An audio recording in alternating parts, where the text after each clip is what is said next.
It's that time of year again. We're discussing golf holidays and not getting what you want or need. Also, is it time to remember to enjoy golf? How easy is it to forget enjoying golf? Is it possible to enjoy golf? They're back. It's Monday. It's golf's biggest podcast in Great Britain sometimes when the charts are in our favour. But it's your favourite in your heart all the time. Yes. Welcome to Golf is Ruining My Life. I'm Tom Green. He is Tom Price. How are we, everyone? So I wanted to very quickly dive into a story that happened to my cousin's husband. If you need to, it doesn't. Okay, it's irrelevant. He was playing on the weekend, and he's a member down in the West Country. I'm not going to say where. And as he was playing, he was only on the third hole, right? The third hole, and he's a member. Yes. And another member barreled up behind him, right, as part of a four ball, screaming at him, "You do know you're not the only people on the golf course, don't you?" And my poor cousin, I will leave him anonymous, down in the West Country, was subjected out of nowhere on a lovely Saturday, on a glistening autumnal Saturday afternoon, to a barrage of abuse. And he's actually formally complained at his local course. And I just thought, God, we've got a problem in this sport, the way people behave. Like, it's just, it's mad. Think about it this way. Joining a gym, some posh gyms especially, can be really, really expensive.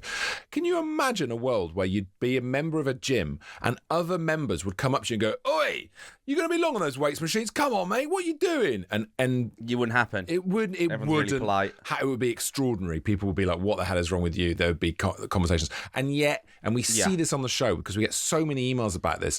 We see it again and again and again. People, usually men, stomping around golf courses with this bullying, harassing, I own this place attitude, whinging and moaning and shouting at other people. And I don't know what it is about golf that brings these people out, but also brings this part of them out that makes them aggressive and arguey. You know what I mean? And it's just, it ruins the game of golf. It makes it, once that's happened to you, it's hard to play. Yeah, I think it's not young people either, really. No, of course it's not. It's I've seen it happen even in games I'm in where there's like an older person there, and if we're being held up, they make a big deal about it, and I'm a bit like, I don't know why we're doing this. Don't worry about it. It's fine. You're right. Your comparison with the gym is really interesting because you just wouldn't do it at the gym. That would just be absolutely ridiculous.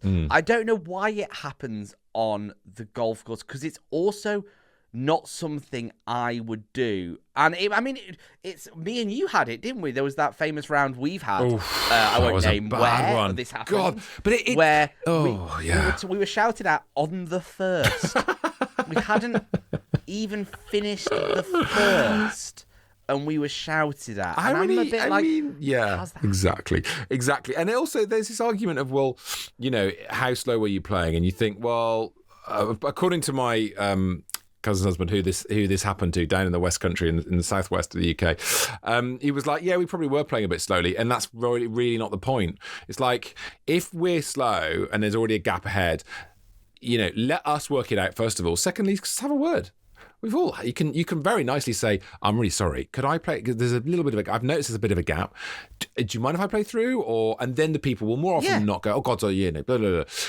But to just march around shouting at people is mad. Like, and if especially on a weekend, you might have new members there. How are they going to feel if you're just taking up this sport? It creates this intimidation factor, which I just find so irritating and so such dinosaur-like behaviour, and it puts so many people off because I don't want to go to the big posh club because they're a bit shouty, and it's like we spend all our time going, "No, they're not. You are a customer. Go and use those clubs." And then things like this happen, and it's like, ugh. Yeah, it's difficult, isn't it? Because I've seen it happen loads and loads and loads, and I don't know what you can do about it other than hope that the guys that are shouting have been playing this golf for 40 years, and it's just gradually going to eke out as I become older and Tom, you become older, and then we replace these guys and we go, well, we're not going to shout at people, are we? Because that's absolutely ludicrous. I mean, a slow round, the difference between a fast round and a slow round is what, half an hour, 40 minutes? It's not the end of the world. If you are playing fast, you'll probably just play through them at some point anyway. Yeah. It's it is fine. Yeah, it is absolutely fine. It's fine. Yeah. So anyway, I just thought I'd share that because my with the permission of my cousin's husband, because he was annoyed about it. And like I say, the thing that is difficult is the moment after it's happened. You know, especially when you don't rise to it. You know, and he's a very calm man. He was in the army, so if he had risen to it, he probably would have murdered him. You know, he didn't rise to it, but it's the boiling afterwards. It's like, well, how am I going to play now? And I know that what's going to happen is I'm going to spend the next 5 holes talking to my mates about it, going, "Ooh, they're still there. They were annoying." And suddenly the whole afternoon is shaped by that incident. And it can be quite a minor incident. It can be just a quick shout. And suddenly everything's on edge and you're playing, looking behind you to check, you know, that they're not too close or whatever. It can really, you know, especially when you're paying to play as well. It's mad.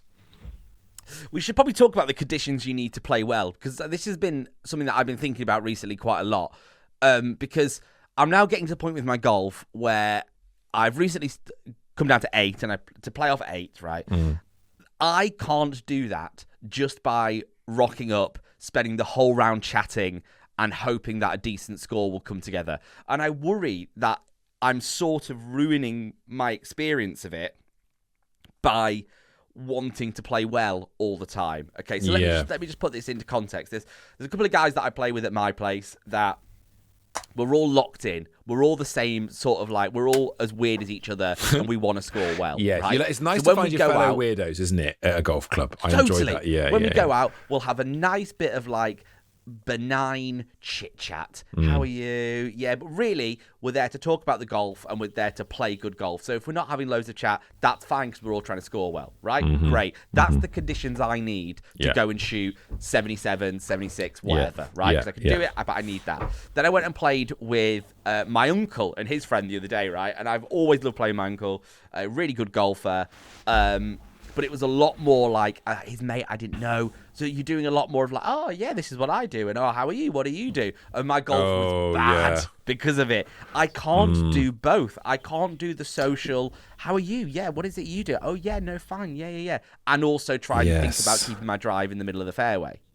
Yes, I feel very similar. As soon as I'm distracted by general chat and the sort of, I guess it's because, you know, like you have this when you're having conversations about life in general, it's just a massive distraction, and it's a multitasking thing. I'm a monotasker, and suddenly I'm chatting, and oh yeah, well, okay, and then I've got the shot, and I go, oh right, I'll try that. Oh fine. Anyway, so and it's just your concentration tips towards that person or that conversation or whatever.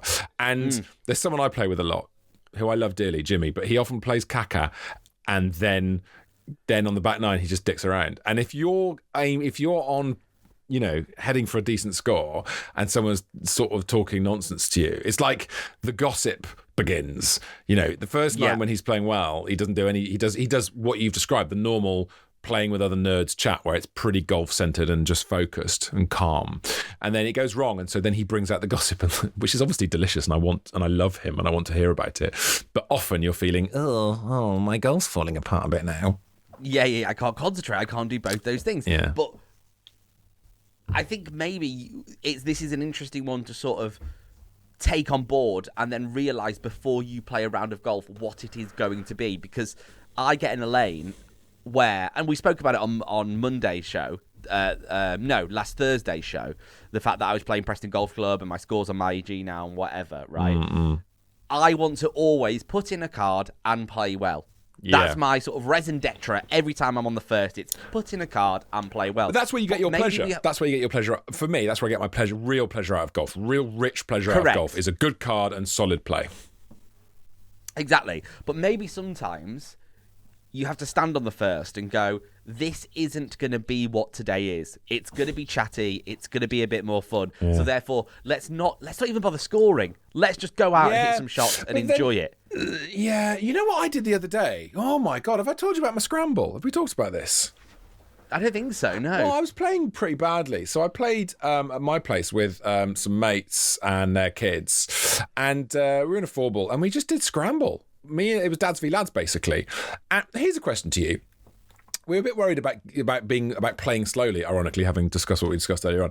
Is it slower to do scramble, do you think? Or is it quicker? Because I felt we played really quickly, because there was lots of pick that up, you've hit one in the trees, don't bother going to find that, come and play with me. Yeah. Do you know what I mean? Yeah, I've got absolutely no experience of playing Scramble to be able to draw on here, other than to say that it feels on paper like it would be quicker. It right? does, doesn't it? I think it was. We were pretty quick. Yeah, it feels like on paper it would be quicker, but I've never really done a Scramble. Scramble is essentially the morning sessions from the Ryder Cup, right? You both. Oh no, you don't. Everyone tees off. Everyone's taking their shot though, aren't it's they? not foursomes. No, everyone tees It's not off. foursomes, So I'm no. playing with my mate Gaz, right? We both tee off. He spoons it in the woods. I hit it in the fairway. Okay, so we go. Don't bother looking for your ball. You come and play your next shot from where I am, and then we continue up like that. So and then all the way up. And yeah, because I'm sure it's quicker because then there's things like, you know, if I stick it close on my turn for the putt, he doesn't need to take that putt. You don't bother. You don't bother, right? So anyway, we played that and it was really good fun. And it was part of, exactly as you've described, one of those days where you go, oh, look, let's not put the pressure on ourselves. Let's just have a nice time. And actually, and this goes counter to what I have been saying, there's something very special about the golf days where, and it's interesting, and we need to take lessons from it, where you are totally relaxed and you're playing the game of playing with, you know, that sort of match play game with someone like that, and you're not playing, you don't have pressure on yourself, and actually you enjoy their company, you have a nice chat, you dick around or whatever, and hey presto, you also play some really good golf. And that's the interesting part. When you've got the mindset where you're really into the game because you're in the team, it's much like Europe on Thursday and Friday, on Friday and Saturday, you can play better. There's better golf in there somewhere. So sometimes that lighter, chatty, nonsense golf can give you much better golf.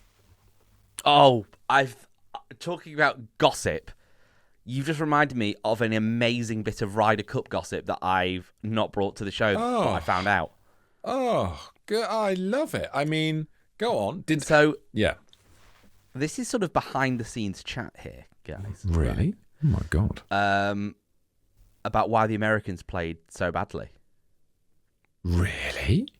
Do you want to hear it? Who's your source? Do you have a source? Can you reveal your source? My source is there is a like a golf gossip Instagram page which I'm part of. That hasn't named their source, but it was a text message from someone who was working at the Ryder Cup, right? Why have you let me wang on about playing Scramble when you've got this gold locked away? So apparently, right, get on this. Lean in. The reason the Europeans played so well is because they had got to know Beth Page Black like the back of their hand.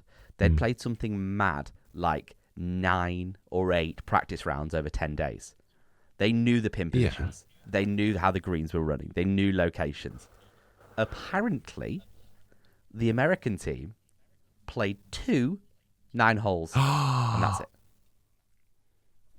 That's the rumour. The rumour is the Americans didn't practice enough. And I quote, they were too busy when it started raining, having lunch in the clubhouse, that they didn't get to know the course. And that's why the Europeans dominated for the first 2 days, is they just knew the course way better. That is so interesting. But also, I mean, you say gossip. That sounds like fact. I mean, you like that will be on record how many times the practice happens, and that explains why come Sunday, when they'd had enough rounds, they suddenly were incredible. And that also got it right. That also suggests, oh my God, guys, if you'd just played a bit more, you would have been as incredible as you were on Sunday on Friday and Saturday. But again, what I find mad about this is Keegan Bradley is booking a jet to fly overhead, making sure, guys, can we all buy flags to wear when we come out on the first day? Like, he is sweating the wrong details. Sweating the wrong stuff. Yeah, that's it, isn't it? Yeah, sweating the small stuff. And the basic requirement, get on that course. But again, and this comes back to this idea that they're superstars, Europe, the ego and the status of an individual is less than that of the team, whereas the American team, the status of the individual is higher than that of the team. The status of Scotty, of Bryson, is higher than that of the team. Correct. As a result, Keegan would not be in a position to say to Scotty, put that sandwich down, mate. Yeah, and get back out there. Pastrami down. And whereas I can imagine Luke Donald saying to anyone on the European team, anyone, even John Rahm, John, put your jamon sandwich down and get back out there. Okay. And play the back nine. Sure. Right? I'm serious. He you can imagine it done that. I can't imagine Keegan Bradley saying to a member of that team, saying to Patrick Cantlay, you need to get out there doing some practice putting on all the greens right now. I just can't. Yeah. Good gossip, though. At this point, products. Products. We need them. Yep. Oh, we can't do this without products, for Christ's sake. Products. Welcome back to the Monday episode of Golf is Ruining My Life. Just a lovely little bit of Ryder Cup gossip there for you, Tom. Now, how are we feeling as we inevitably leak ourselves into winter and autumn golf? Because I've really been enjoying it, because my course, for example, it's the best I've seen it all year because it's had some rain on it. Yeah, it's beautiful. Yeah, ditto. It's looking absolutely gorgeous where we are. The greens are absolutely beautiful, nice and firm, just really, really nice to play. I played Cruise Hill as well, which is a great North London course. I recommend it wholeheartedly. They are so pro visitors there. It's such a nice course. A lot of Spurs fans do play there. That's a bit of football banter. Take that with you on your journey through life. I don't know what that means. I really love Cruise Hill. And it's just that soft time of year. It's when you can go and shoot your 70s. And I don't know. I've got a mad busy couple of weeks at the moment with work stuff. And I don't know when I'm going to get out and play, because I really want to get out and try and shoot low before the winter curtains draw and close, before the white tees are gone, basically.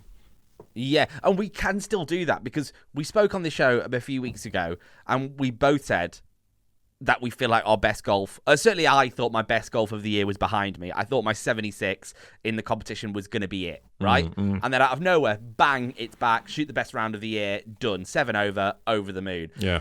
We need to remember that is still available to us. We've still got the whole of October and the whole of November, where, especially if you're down south, the weather is still good enough for there to be amazing golf. But also right now, what you are unlocking is all the amazing winter deals. Oh. My giddy aunt. The stay and plays, guys. Well, there's loads of places. There's loads of places that do that. That they put on these incredible deals, and yeah, you might have to take your Gore-Tex. You might have to take your Gore-Tex with you, but it is what Princes. Did you just say Princes? Princes, yeah. Yeah, Princes do an incredible deal. That's exactly what I was going to say. And there's a lot of those available right now, and it's not a case of having to, go abroad, because that's obviously, we all want to do that, but that's quite a big set piece thing to do to your calendar. But to just nip away for one night, oh my God. The Preston Boys golf trips come round again. The planning stages. Well, for next July.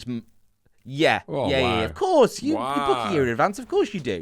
So we're in that again. Right. And since Morocco Gate, I very much washed my hands of those losers, and I let them do their own thing, and I just tag along, right? Oh God. But once again, I had for another year, and you lot will get this. You're the weird golf ones that want to spend your money on golf, and I've got a group of mates, especially my Preston boys, who I love dearly, aren't like that. My friend made a spreadsheet with about 6 courses on. All with the pros and cons and all this sort of stuff. And as you got through the spreadsheet, it was sort of it was reading left to right. The first 4 were courses I'd never heard of. Right. And is that good or bad? The final 3 were all different variations of the Belfry. Okay? So it was like the PGA course of the Brabazon twice, blah, blah, blah, blah, blah, blah, right? I got asked my preferences. Obviously, I just said, you had to do 3 preferences. I was like, I'll just take the Belfry free. And he replied saying, it's very, very unlikely that's going to be what's selected by everyone else. And I said, I know, and I was sad. But it's difficult. I mean, this is so difficult. This isn't a you're the money bags and they've got no money situation. It's how much people are prepared. Trust me. Yeah. It's not that at all. No. Oh my goodness me. I am envious of the life they all lead. They made much better decisions. They don't live in the southwest where every house is £1 million. Southeast. But what did I say? West. Southwest. But it comes back to this thing: how much people are prepared to pay, and that's that's a good question. Let us know. The Toms at golfersruiningmylife.co.uk. Here's the plan. You're going away for a weekend with your mates for a golfing weekend. How much are you prepared to pay for the golfing weekend? And for me, I'm prepared to pay as much as other people are, because it'll be good. If someone's saying, oh, there's this place that's 400 quid, but it's Airdale or whatever, or it's somewhere in, say, it's Trevose, I'm like, yes, I'm in, because it's a big set piece moment for us all to go and have an amazing weekend. What I don't want is like, well, I'd rather save the 60 quid and go to the local municipal course. The parking isn't as good, and they don't really mow the greens. It's like that 60 quid, by the time it comes around to next July, you're going to have forgotten about it anyway. Yeah, there's a very famous meme that went around this summer, which was people setting their alarms for 2 a.m. to get flights or like girls' trips and whatever. And the meme was always, thank God I saved 50 quid 12 months ago. I now have to get up at 2 a.m, right? Exactly. And exactly. I think you're right with what you're saying on this. This isn't a finances thing, really. It's a desire to spend money on the thing that you like, right? And the problem with that trip is it's a trip of people who aren't really into golf, which is fine because it's an opportunity to see my mates from home. I love it. But when you're presented with your dream, which is all your best mates together playing the Belfry, and I'm like, brilliant. That would Amazing. just be perfect. Yeah. And I have to resign myself to once again going somewhere where I didn't know. But then the first year we did Slaley Hall, and since playing that place, I've seen it come round loads. I can't recommend Slaley Hall enough for one of these trips. Yeah. They're brilliant. When they're brilliant, they're brilliant. So how much? So say I say to you, right? So next July you're gonna go. Do you do it on the weekend? I suppose you have to, don't you? For yeah, we do weekend. Yeah. So 2 nights accommodation. 2 nights accommodation. You're gonna get 3 rounds of golf. I would gladly pay 500 quid, 400 quid. Is that mad? Yeah. I think that's about right, and you'd get somewhere quite nice for that. That's what I mean. We're more knocking on the door of, I think, your 250s, and when you're round that number, it is hard to get something that you've heard of. And the problem is when you do this stuff is, as soon as you move away from courses that you've heard of, and goodness me, we're all golf nerds here, we know most of the places, you just enter this absolute unknown of like, I've got no idea what this is going to be like. I don't know anyone that's been here. Yeah. I've never heard of it. I've never heard of the courses. I just don't know what this is gonna play like. Whereas when you go to the Belfry, although I've heard the drinks prices are ludicrous. Oh really? Oh my god! Yeah. Guys, it's not cheap when you get there. So when I have my 2 pints, that's going to be 20 quid in the bin, isn't it? Oh mate, I think it's more. Yeah. I think what I heard was it was like £17 for a gin and tonic sort of business. Get in the sea! What's wrong with you? For goodness sake! Yeah, it's not ideal. Unless the guys at Belfry want to work with us, in which case we'll come along. We'll test this theory. All right, guys. The Toms, the golfers are in my life. Pay more money, you have a better experience. There you go. Yeah. I don't know. I would like to do another trip. I'd really like to get away over the winter. I wonder how many of you are planning winter trips as we speak. Let us know. The Tom's at Golf is Really My Life.co.uk. Before we finish today, Tom, we haven't got long. I saw a really good video from Keeks. I like watching Keeks on Instagram. She is great. Friend of the show. Friend of the show. And she was talking about how down she's been getting on herself with her golf, and how she's very frank about it, and how there's just this constant monologue in her head. It's a really good video. Go and give her a follow. There's a constant monologue in her head of, I can't do this is going to be rubbish. And she then said, I'm going out today and playing positive. And then she shot a really good score. And I just thought, in that video lies about 400 episodes of Golf Was Ruining My Life, certainly from my point of view. And I just thought it's worth just revisiting that and remembering how often we go and play with this feeling of absolute misery. And sometimes the more we play, the more that can kick in. The more golf you play, the more you feel like it's going to happen. I'm going to fall apart. I'm crap at this. And it just struck me anew how important it is just to find that zone. And I saw it at the Ryder Cup, watching these players, on 18 when they're all square on the Saturday or on the Sunday, and they're hitting these drives down the middle. I just thought, what mental feat of engineering are you doing? What is happening in your brain, Tommy Fleetwood, that you fling that club around and it goes straight down the middle? That's super. That really is superhuman to do that under that pressure. Yeah, it is. The mental game is so interesting, and also the desire to get better is what gets you better. Of course, you're not going to go and do chipping practice. You're not going to get lessons and pay for that stuff unless you want to get better. And in doing that, you build up all this tension and all this. Well, I've been practicing. I need to get better, and we said it on the show before. I sometimes think my mates who play off 28 and 25 and play maybe once or twice a month in summer, maybe those guys have got it right. Yeah. Because they're never walking off disappointed. Like, I remember the rounds that I used to play on the Surrey National. I used to love Surrey National. It's a really nice golf course in Surrey. It is not expensive, and they are very welcome to newcomers. It sounds expensive, doesn't it? When you hear Surrey National, you think, oh. Yeah, you think, oh, it's not. I think it's like 30 quid a round, and it's really, really good. I used to love those rounds, and I'd go and watch a football match that I didn't really care about in the clubhouse afterwards and have a pint. It was brilliant.